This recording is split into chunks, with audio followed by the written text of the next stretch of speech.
Good morning students, myself Gaurav Kumar Sharma, and in today's class we are going to start a new chapter in geometry, line segment, ray and line. So let's start. Students, first of all we will talk about plane. What is a plane? In mathematics, a smooth flat surface which extends endlessly from all the directions is called a plane. Students, in our daily life we come across so many things which are very good example of a plane, like a smooth surface of a wall, the top surface of a table, and the front face of this board. These are very good examples of plane. Now, all the figures which can be drawn on a plane, like this circle, this square, this rectangle, all the figures which we can draw on a plane are called plane figures. Now let's move to our next definition, that is point. What is a point? So students, point is a mark of position. When we plot a dot with the help of a sharp-edged pencil on a paper, then it represents a point. As I have plotted here a dot with the help of this chalk, then it represents a point.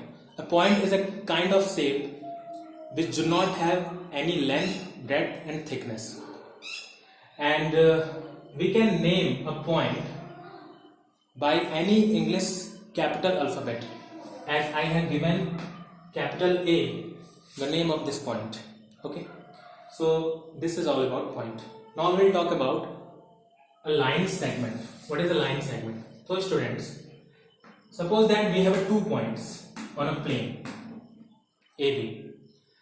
Then the straight path between these 2 points AB is known as a line segment, and it can be denoted by like this: line segment AB or line segment B. So as you can see here, we have 2 endpoints. So a line segment has 2 endpoints, and that is why we can measure it, and we can say that a line segment has a definite length. So this is all about a line segment. Now let's move on to the ray.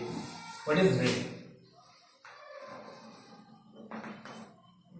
So student, when a line segment is extended endlessly from one direction, as I am extending this line segment AB from the point B in a specific direction endlessly, then this line segment AB becomes a ray. And because I am extending this line segment in the direction from A to B, that is why I will represent it like this: ray AB. And in this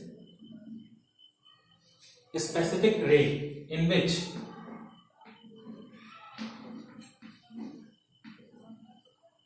I am extending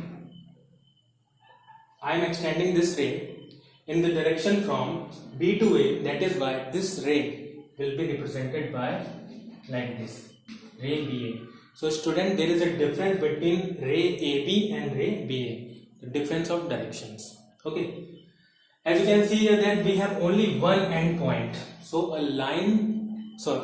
so a ray has only one end point, and we cannot measure a ray. That is why a ray does not have a definite length. So student, this is all about a ray. Now we will talk about line. What is a line? So students, again we will take a line segment, and now we will extend this line segment from both the directions endlessly. Then this line segment will become a line, as you can see here, and this line can be represented like this: AB or BA, because we are extending it from both the directions. That is why there is no difference between AB, a line AB or line BA, both are same. And you can see here that we do not have any endpoints in this line. So a line does not have any endpoints. That is, a line has no endpoints, and that is why we cannot measure it. That is, a line does not have any definite length. So student, this is all about plane, point, line segment, ray and line.